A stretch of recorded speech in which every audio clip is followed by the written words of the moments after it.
by the alley and saw Grant's dead body laying there. He then called the cops. When the police arrived, they tried everything they could to find Grant's killers, but they had no evidence leading to who it was, and they never found out the group of men who did it. Grant's murder still remains a mystery, and it still remains an open case today.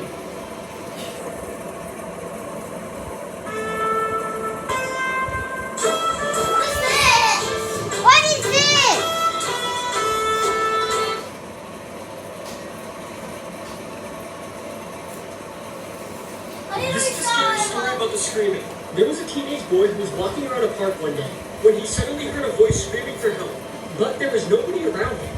The boy was very frightened and didn't know what was happening. The screaming sounded like it was coming from underneath the ground, but the boy did not know for sure. The screaming still continued, so he called the police. Wait, who did that? Shh. Who did that? Cat scratches. When the police arrived, they heard the screaming too, and also believed it was coming from underneath the ground. The police officers then got shovels and began digging into the ground, and what they found left them all frozen. There was a container with a girl in it, buried underground. The girl was badly beaten and bloody. They then asked her what happened, and she said a man kidnapped and beat her, then buried her alive. To this day, it's a miracle on how this girl survived, and the person who did it was never even caught. Why? This is the disturbing truth behind a game that brainwashed and mind-controlled people. This game was called Polybius. It was released in 1981 at arcades in Portland, Oregon. Polybius became very popular. It was extremely addictive, and people would wait in very long lines just to play it. However, there is something very sinister about the game. People playing would experience very strange things, such as hearing the sound of a woman screaming, crying, and seeing demonic faces out of the corner of their eyes, and messages coming across the screen saying things like kill yourself. After playing the game, people would have horrible nightmares, others experienced extreme nausea, diarrhea and vomiting, and others got headaches and blacked out. Also they hallucinated and got vertigo. Some very unlucky people even committed suicide. Also, mysterious men in black suits would come and take the game's data and change all the settings, leading people to believe that it's a government experiment to brainwash people and control their minds. This is the scary story about the doctor. There was a girl named Abby who went to the hospital for a sickness. She had a very nice doctor named Dr. Knight. Abby was supposed to be in the hospital for only a week, but Dr. Knight kept insisting that it was not smart to leave yet. As the weeks went by, Abby felt sicker and weaker, and told Dr. Knight that she wasn't feeling any better, and that she was actually feeling worse. Dr. Knight assured Abby that she was alright, and told her to keep fighting. Abby ended up being there for a month, and it turned out she was slowly dying.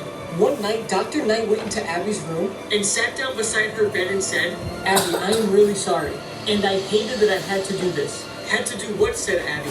Dr. Knight then said, I've been draining your blood from your body for the past month. My wife is dying and your blood was the perfect match. I'm sorry, but I'm really not. I wasn't gonna look at that freaky. This is the scary story about the mom. One night, there was a 6-year-old girl who woke up in the middle of the night to her mom standing over her bed, staring down at her with a creepy smile on her face. The girl knew something was wrong, but she couldn't put her finger on it. The girl then said, Mom, yes, she replied. What are you doing, the girl asked. Watching you sleep, she said. Why, said the girl. The mom didn't say anything and kept staring at her smiling. They each didn't say a word to each other for minutes, but still keeping eye contact with each other. Then the mom began to walk backwards, still staring at the girl with that creepy smile, and then went into the girl's closet and shut the door. The girl then got up and ran to her mom's bedroom and saw her mom asleep in her bed. This is the scary story about the high school boyfriend. There was a girl named Jamie who had a boyfriend. She was just about to graduate high school and go to college, so she decided to break up with him. This made him go completely crazy. He began threatening her, and he called and texted her over 200 times a day. He began hiding in her car and waiting for her, and when Jamie told him to stop, he then came after her with a knife. Then one night, he broke into Jamie's house. It was 5 o'clock in the morning and her whole family was home. Jamie's dad then heard something downstairs, so he went down to check it out. And when he saw his daughter's ex-boyfriend, he sprinted at him and tackled him, and then put a gun in his mouth and said, I will kill you if you come near my daughter again. Jamie never heard from him ever again. This is the scary story about the ceiling fan. It was a very hot summer day, and there was a brother and sister home alone. Their parents had gone over to their friend's house for the day. The brother and sister were playing on a small trampoline in the garage, and then they People moved it can't into their see bedroom. it. However, after hours of jumping on the trampoline, the brother and sister began to get very hot and decided to move the trampoline in their room with the ceiling fan. After a while, they became bored and they decided to spice it up by having a competition. They said whoever jumped the highest won. The brother went first and he jumped as high as he could, but when he jumped so high that he hit the ceiling fan and it cut off his head. The sister began to scream and cry and thought that she would be blamed for this, because it was her idea to move the trampoline in there. She then superglued her brother's head back on his body and put his corpse in his bed. When their parents got home later that day, they went up to the boy's room to tell him they were home, but he didn't respond. The mother then went over to him and started shaking him violently, making the boy's head fall off. The mother screamed in horror as her son's body lay there dead. But why take... This is the scary story about the collector. There was a man named Tyler who loved collecting things, from toys to baseball cards. One day he went to the store to get more things to collect, when a random man came up to him and said, "You like collecting things, I see." Tyler giggled and said, "Yeah." The man then said, "So do I, but it's not things like this." Tyler then got creeped out and walked away. When he got home, he couldn't stop thinking about what the man said to him. He then thought to himself he was overreacting and stopped thinking about the whole situation. That night when Tyler was in bed, he heard something coming from downstairs. He was convinced he was hearing things, so he thought nothing of it, until his door slowly opened, and standing there was the man from the store. Tyler screamed, but before he could move, the man was already in front of him and put something over his mouth. When Tyler woke up, he was chained If to a your wall, mouth is and he was bleeding, missing are a you leg. slowly Then he dying? looked around and saw the man from the store coming out of the corner If of my the mouth room. is He then bleeding, said, why? "See, I told you I collected stuff. I collect humans. Now you're mine forever." This is a scary story about the strange dream. One summer day, a kid named Chris lost his footing and fell off a cliff. He landed on a ledge and it saved his life, but he was badly injured and had to be rescued. He hit his head on the fall and he was unconscious. The doctors found swelling in his brain, and he had to get surgery immediately. After the surgery, he went into a coma. A few days later, he recovered, and his friend went to go visit him in the hospital. Chris then told him about the strange dream he had while he was unconscious. In the dream, he was at a train station. There was nobody else in sight. When the train pulled up to the station, he got in. There was nobody on the train. He was completely alone. Then he heard a crackling voice on the speakers. It said, "Next stop, final stop. Next stop, end of line." Something about the announcement sent a chill down his spine, and he jumped out of his seat and managed to get off the train.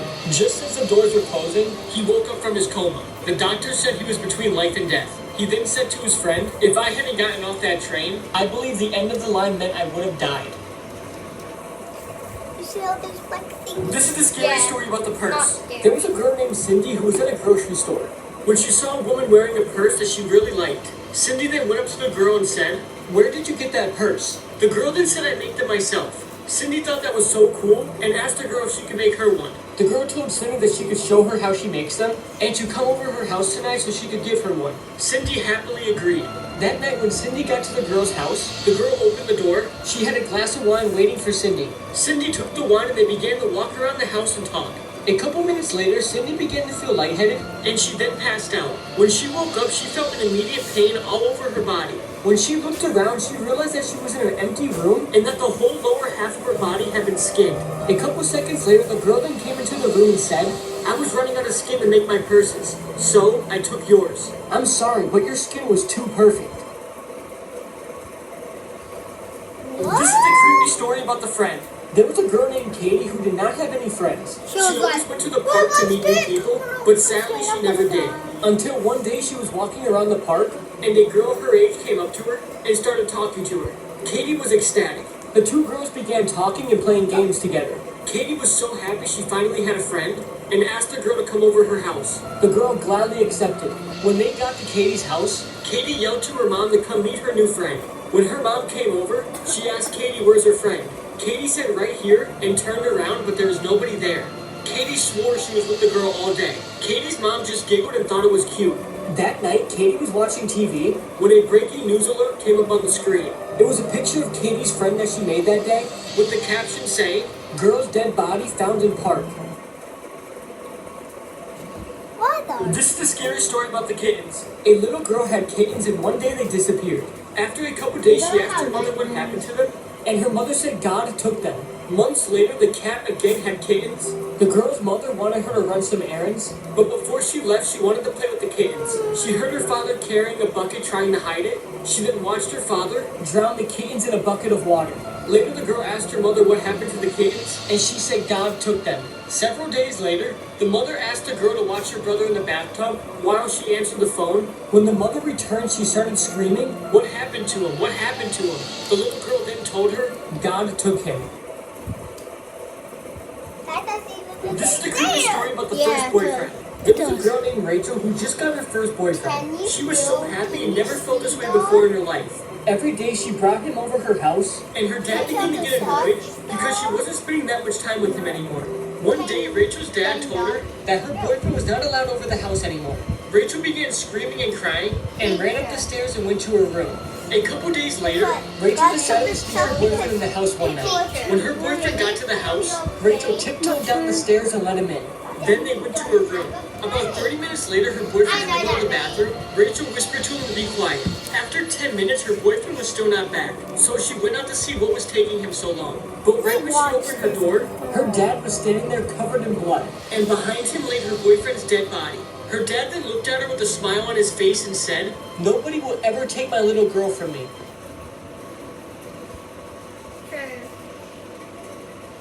Come on! Now we can watch this one. Wait, now